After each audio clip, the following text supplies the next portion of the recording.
What do you think of the anticipated mobile launch? How do you think that'll affect the game? I think it'll give you a little bit of a boost, but in general, I don't think it's going to do much. I don't think it'll.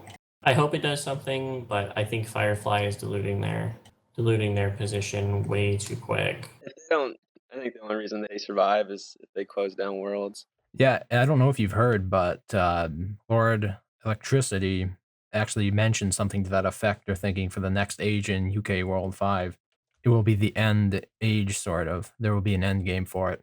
I think it's a good idea. To be honest, a lot of the good fighting factions will leave after this server and be done with the game. Like I know Stelo's group is the same way as HBO, and there are a lot of other factions the same way.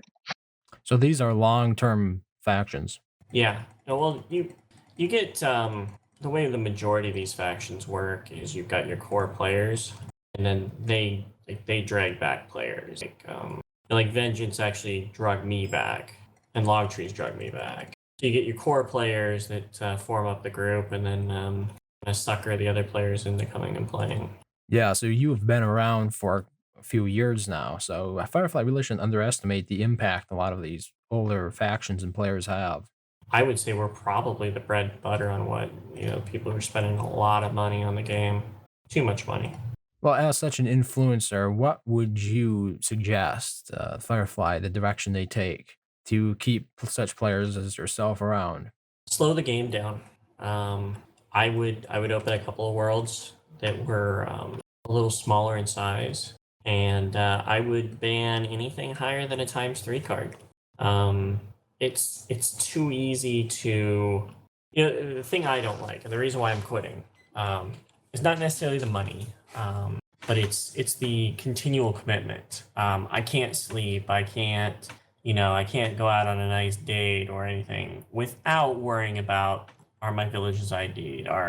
It's a very it's a physically stressful game to the players who actually really play at that higher level, that are really anal about wanting to win. Yeah, we could just sit there like everybody else, but right now it's so easy to go into an area and spend a little bit of money or some cards and completely eliminate something that's taken somebody 60 days to build. You can wipe it all out in 3.5 hours, and that player is gone forever. Right. I've pretty much had that exact same feeling, which is why I don't play. I've tried it at a very low level and it was more stress than I could deal with. So I applaud you, I guess, for being able to put up with that. I suppose it might come with sort of your entrepreneurial leadership abilities, but that was just never for me. Yeah, it's just a little much. So, I would slow the game down.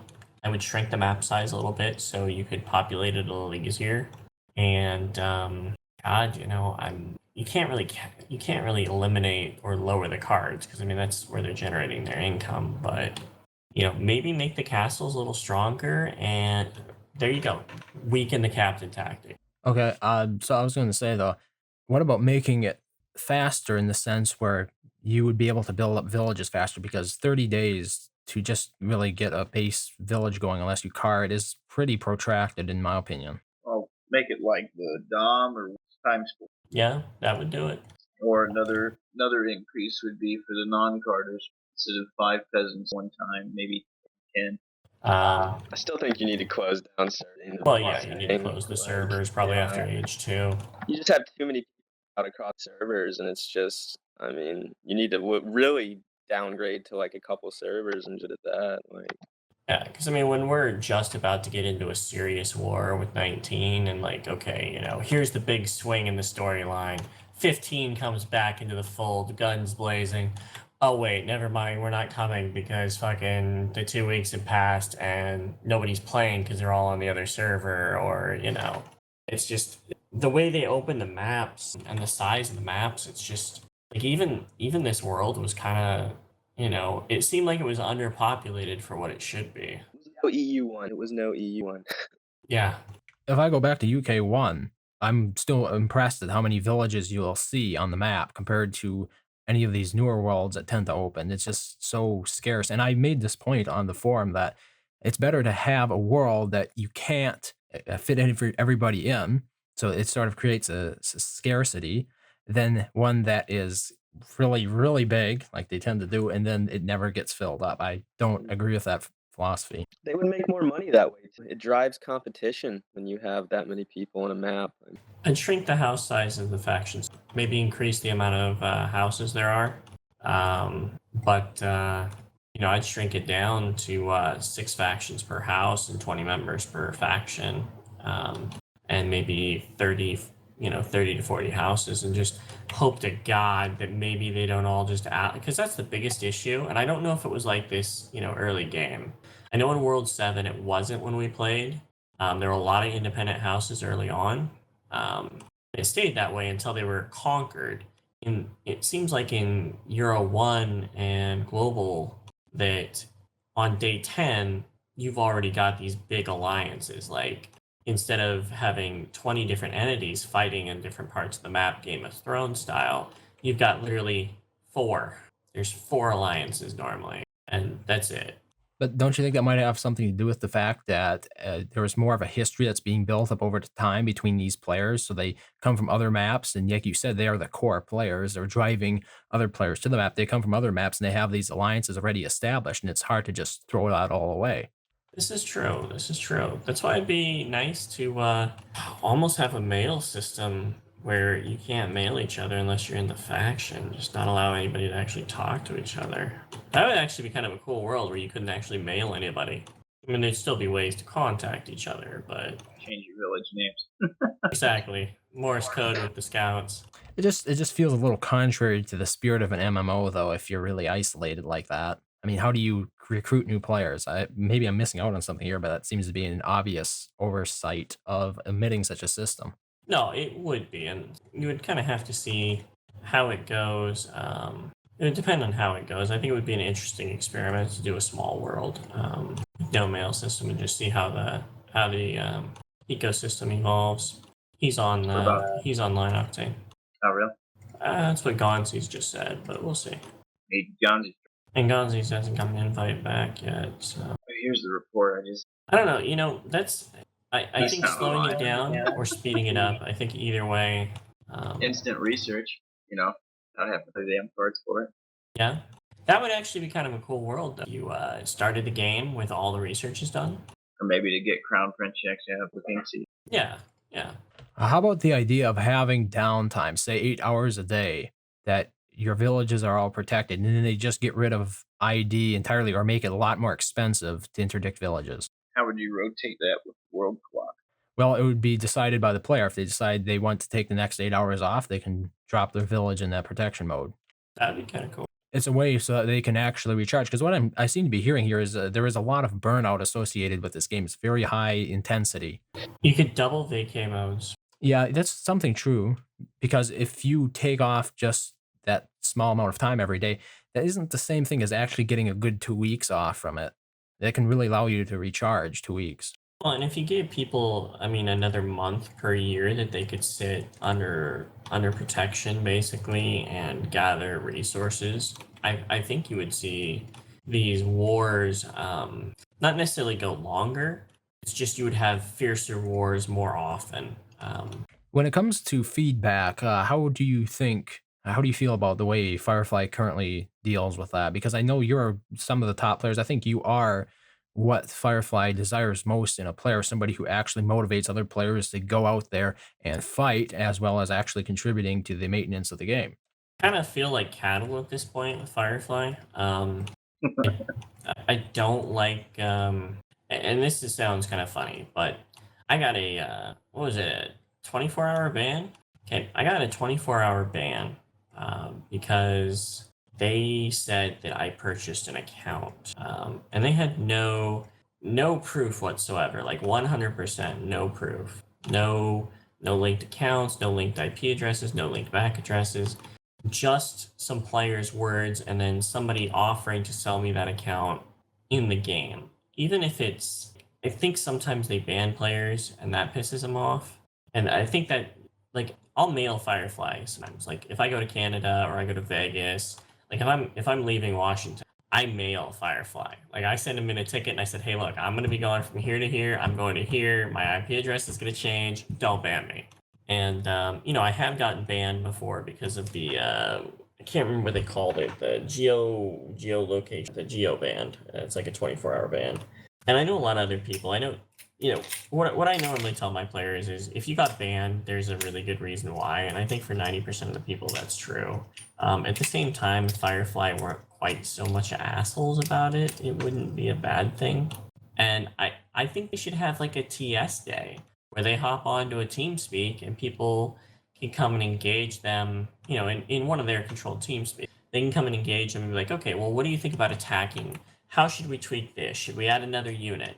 I think screw the forums, it's a mess. Come and actually designate someone a community manager and send them out, pick a TS or rent one or something and just get everybody out there and actually engage the community directly.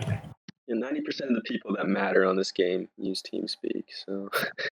Okay, I was going to say, I've really noticed that compared to a good deal of other devs that Firefly, they don't or interact, I should say, very much with their community.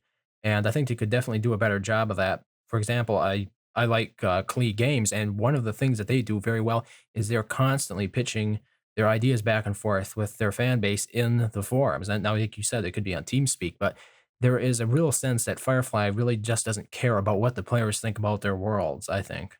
No, I agree. And the game that my development company is making, we've been doing alphas the last 5-6 weeks, just alphas on modules that we're doing in the game.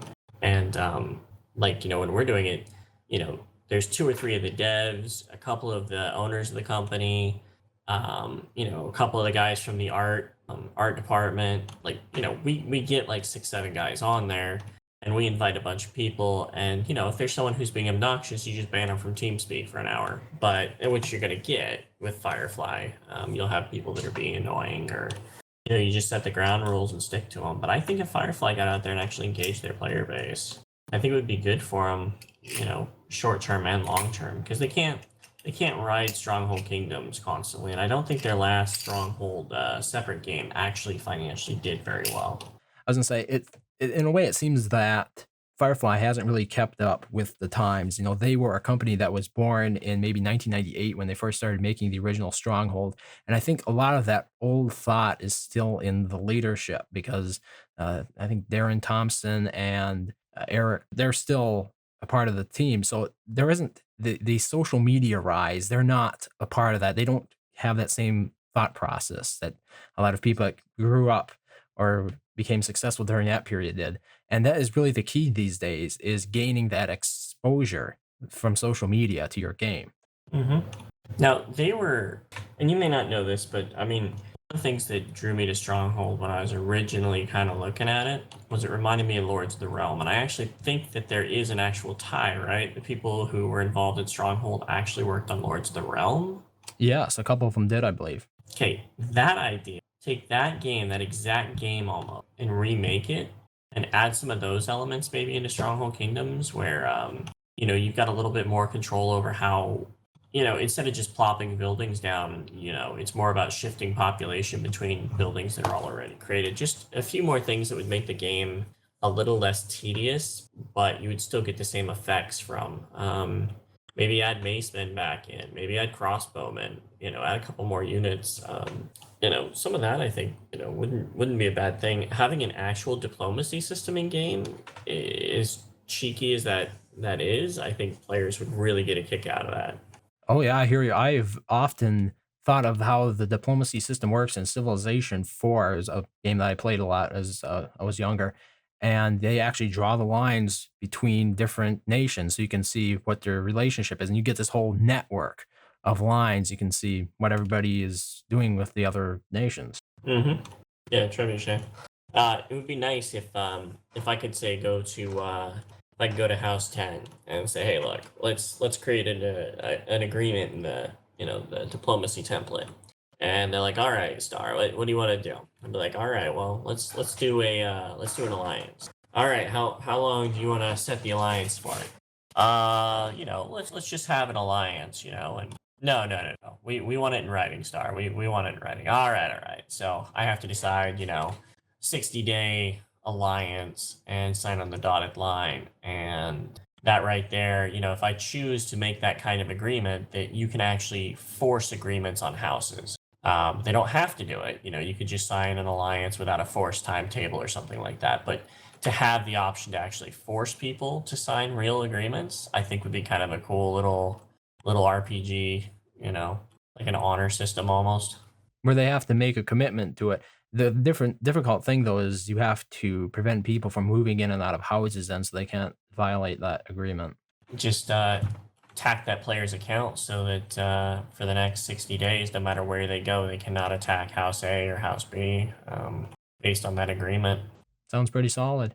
Well, okay, so in regards to you getting your ideas heard and other players like you, what what do you think I could do to suggest it to Firefly Studios? Because I can talk with some of I've never spoken with them, but I can bring up what you guys are doing because you are really what I think the bread and butter of the game, I think you said. I would just get them to do some meet and greets and stuff like that. Even if they, kind of a cool thing might be if they set up say a one country map where everybody who joins up on it is already max everything with a billion gold, a billion faith, and everything builds instantly, and just some little gimmicky kind of thing, and just Like get a in team speak sandbox. with everybody. Yeah, like just a little sandbox game, and get in team speak with the guys, and just kind of, I don't want to say pal around with the player base, but mix it up a little bit. And I think if they came and rubbed elbows a bit with the players, I think that would go a long way. And I think they would learn a bunch, and it would, I think, definitely strengthen me just to get them out and about, even if it's just coming into TS once a month and bullshitting with people. Another idea that I've had is perhaps getting a player distinguished players who have made a name for themselves to maybe do like a little Q&A. I could come up with some questions to ask them that what they think about the direction of the game because I do believe Firefly watches my content. So if we could get players out like that, so that way Firefly can hear the ideas. Maybe they don't actually have to interact. Maybe they don't want to do that, but they can actually hear these good ideas because a lot of the best ideas are going to come from the players who know the game the most intimately, and that's you. Not just you, but Yeah. No, I agree. I think it's a good idea. And I mean, I like you guys. I like the content you guys do. I mean, I think it's cool to have that, didn't they used to have like a little newspaper or something too that they did? I mean, there was the daily pillage that lasted about a month, but yeah. I don't know. I think the weekly video you do is really cool. I think the Q&As would be fun. yeah, we'd be mostly talking about the direction of Stronghold Kingdoms going forward and how you feel things or certain mechanics could be changed about the game to make it an overall better experience. I mean, here's the thing. Like I don't know if have you ever actually sat and talked with Dave One out of all the years? No, I have not. Okay. So someone like Dave One, all right, and Dave One was You got actually it. my first house marshal, which is little known. Dave One was my first house marshal on Really? World Six, and I love Dave, and Dave hates my guts, and that kind of breaks my heart because the reason why Dave hates me is because I broke off from him in Euro One, and it had nothing to do with Dave himself, really. It was more Super Miniman and Super Dude were just kind of assholes. We just, our Calibra players don't really play with those kind of people very well. But so Dave One doesn't like. But if Dave One is in TeamSpeak, and I have a question for Dave, and Dave is probably one of the best people to talk to say the banqueting mechanic about. Dave, even though he hates me, he will sit there and he will talk shop with me for 2 hours and let me just he'll send me pictures or he'll walk me through it. And this is a guy who does not like me and skewers me every chance he gets in game. But he will still sit there and talk shop with you because he loves the game and he's actually a pretty nice guy. He's just kind of politically, as soon as he sets his mind on something, there is no bending. The guy is just a little bit of a nutter on that. But still, even with all that kind of passion he's got, he will still sit there and talk your ear off for hours. Octane, one of the first people who, Octane's fucking batshit crazy, but he is also the one who popularized the pitch monster castles. I'm not sure if you're the first one to use him, but he's definitely the first high-profile player to use the fuck out of him. Which really, I hate to give him the credit, but has changed the entire way the game plays. Yeah, the meta has changed. Yep. On Dom 1, that was the only thing that I could use against Necto and Calibri. And then on Europe 1, that's the only thing the Russians started making. Yeah. So, like a Dave 1 and an Octane, these kind of guys are like mechanic fanatics. They do a fantastic job. They figure out stuff that other people hadn't quite figured out yet. It's kind of like, what the Germans did in Euro 1 with what we call the German breaker. That changed the entire game. And you could pretty much 3-hit any castle in existence until you got, until the pitch monsters kind of came to prevalence. Monster had to become Exactly. And the massive pipe drops around the keep. The French are the ones that started popularizing the massive pipe drops that you see now in almost every castle. Other people did it, but the French in general did it in mass before anybody else did. The two different styles, like say Honey Badgers and Ghost of War do, is one or two people, normally Vengeance, myself, somebody else, will drop into an area, and then there'll be 20 people online to instant harvest everything. These many catapults, armor, all we have to do is supply the money to buy the troops and the cards to buy the peasants. Ghost of War, on the other hand, they're like 25 people on, like timing and attacks left and right. So, there's definitely mechanically for the game a lot of Q&A people you can talk to, and you'll get a lot of different good suggestions out of everybody. How do you think Global Conflict's gonna do? 2 is gonna do? So far, I've heard it's a little flat on numbers. I think it hit about 10,000 just a few hours ago. And that's the thing. As much as hate these worlds coming out, especially duplicate worlds so quickly. Like if they would have opened up a UK world while shutting 4 of them down, that would have been good. Space out the actual worlds a little bit better, I would say too. Like, do not release more than 1 global per year, 1 Euro per year, 1 UK per year. Yeah, because those are usually in direct competition with one another, so they're always going to be fighting. It soaks up so much. Global Conflict 2 has got players on it, like Latham's back, Lord Medieval's back. I mean, a lot of players Latham joins every world just to, rank up in the first 70 days and disappears. But, there's a lot of players playing them that didn't play Euro 2, 3, or Global 1. Yeah, I think what you're seeing on Global 2, that was the tier team. The what? The second tier team. Yeah. Talking about the Tuesday night hookers. The ones we didn't win. That's the thing too, is you've got so many people on the fence that, and this is what I would talk to Firefly about. If you do not open Global 2, sure, you'll get that boost of income with Global 2 opening, with all the people who were have-nots trying to card their way into being the players who have something. And, I'm sure that's a nice kick in the butt, but you don't open that world specifically. This world is a lot more competitive for the next 90 days. If 15 decides that, hey, look, it's not worth fighting it, because it is a lot of money, like physical, real money, to play at some of these higher levels, and it's stupid. We shouldn't be spending the money, but that's besides the point. If we played hot and heavy for the next 60-70 days, honestly, probably both me and say Vengeance would spend $500 a piece, maybe more. Sadly, probably more. It's kind of frugal. In our old age, man, our old age. You open that world up now. Both me and Vengeance are looking at it and be like, well, instead of dropping out in 60 days after we have our last raw, why don't I just hit vacay mode and never come back? Because and this is something Firefly has to realize. I know the game runs on the quote unquote whales, and I agree on that. It generally does. But what if you could lower the cost of playing and get the wider player base to be able to embrace actually purchasing cards and stuff like that? I think would be a good thing. Well, they have with the introduction of different foreign mobile payments, I know, for example, and also the ability to complete offers. They just don't market it quite as well as they probably should. Oh, it's brutal. Some of the things, like the Germans have that 10% off pack, which automatically gives the entire German nation an entire 10% advantage on purchased crowns. I didn't know that, but would the same apply to, say, people who are playing from Russia? Because they don't, most of them don't have the same economic agency that people in the US or Canada would have. No, no. But all you gotta do Even is, some of us buy crowns through Russian websites, basically, to get the discount. yeah, even go ahead. Okay, I was gonna say there is a discount for Russian players. It's almost 50%. So you're in America, right? Yeah, you're US. Yes, I am. Okay.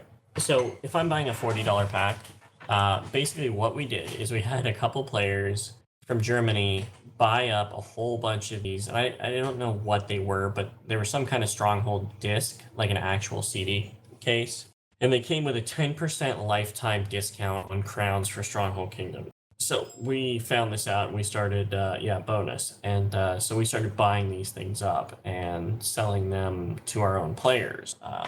After we found out, while fighting the Germans, that they got a 10% bonus in Euro 1, which really pissed a lot of people off, but, it is what it is. Well, then we found out that if we went ahead and switched in PayPal from US dollars to German and purchased the crowns, we got an even bigger discount because we were buying euros instead. And you don't get the exchange fee. So and some people take it a step further and they go to these dark, terrible little websites and they buy, they end up buying their crowns through like these Russian burner credit cards. So they're buying them in rubles because it's super cheap. So you you take your dollar, you turn it into a ruble, and then you buy crowns and it's like half the cost or something like that. Right. So when you're saying make it more affordable, you're actually talking about lower. It is already regional. You're just talking about making it easier for regular players to compete or buy enough to compete. Level the playing field, yeah. Yeah.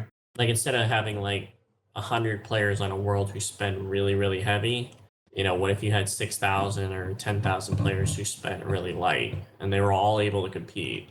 Because that's what drives a lot of these players away. Is somebody like Vengeance comes in and rapes an entire faction in one night. I mean, he emptied an entire county in one night. 65, 70 villages burned to the ground in 5 hours.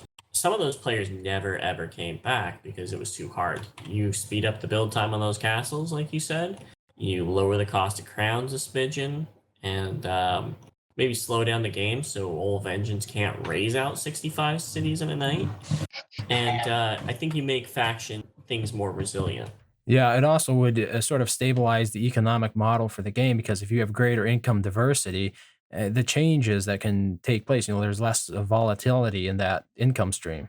Yeah. I mean, here's the thing, too. Like, so the difference between fighting a war in World 7, okay, versus here is back in World 7, when I took over my first house marshal position, I realized very quickly that houses invaded counties, they didn't invade each other. And so what happened was the way our thinking is that if you destroy the house, you automatically pick the land up. And this is it works really well. So instead of targeting individual counties, we blanket siege the entire house. And that was decently difficult to do until you started getting ×5 and everything like that, and ×6 cards. Just the fact it takes so long to get across the map.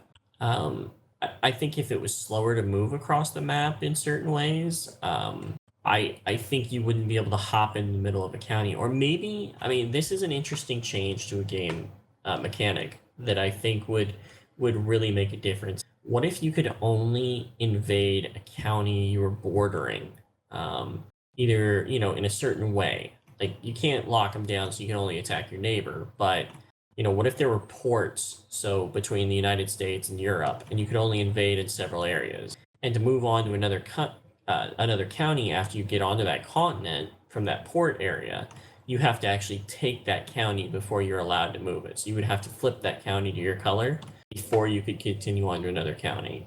So instead of this blanket, and I mean, I'm a big advocate for blanket sieging. It works. We've destroyed many houses that way. But just speaking from a game, taking myself out of wanting to win, if you could slow down the war, even if you rolled back how much ID people could have and things like that, if you made it so it was slower going through countries, you would have more people fighting just for a couple of counties, and then the war would stop. So the house would get beat up a little bit, but it would never get wiped out like it does now. Right now, it's like you fight until the house is literally collapsed, and then you win. What if it was more important to take 2 or 3 little counties here and there? You fight for 3 months real hard over this piece of land, and then afterwards it's done. The house is, neither house is annihilated because the war was kind of contained to 3 or 4 little areas on the map rather than, every single county everybody has. Yeah, I've heard that idea before, and I do like it, and it's also logistically more realistic to be invading neighboring counties than something halfway across the world, at least in the time period that this game takes place, so it's a bonus. Yeah. Okay, well, thanks again for your time. I know it's been a little bit long, but No, man, it's no problem. It's nice to actually, get to talk to you and talk shop. I mean, that's the thing about the SHK players. We do love talking about the game. Like, we really do enjoy getting into like the nuts and bolts of it. oh yeah, I agree. I've been talking about it for the past year now or so, I think, uh, from a noobish level, I believe, but somebody has to take the time to do it, and a lot of bigger players are busy in the game, so Yeah, and I'll put the word out that you're looking to do some Q&As with some of the higher established players. yes, players that know what the game is about, they have actually played it and understand the nuances and mechanics of it. Yeah. So yeah, thanks again, and good night. Yep, I will catch you later. Good talking to you, David. Cheers.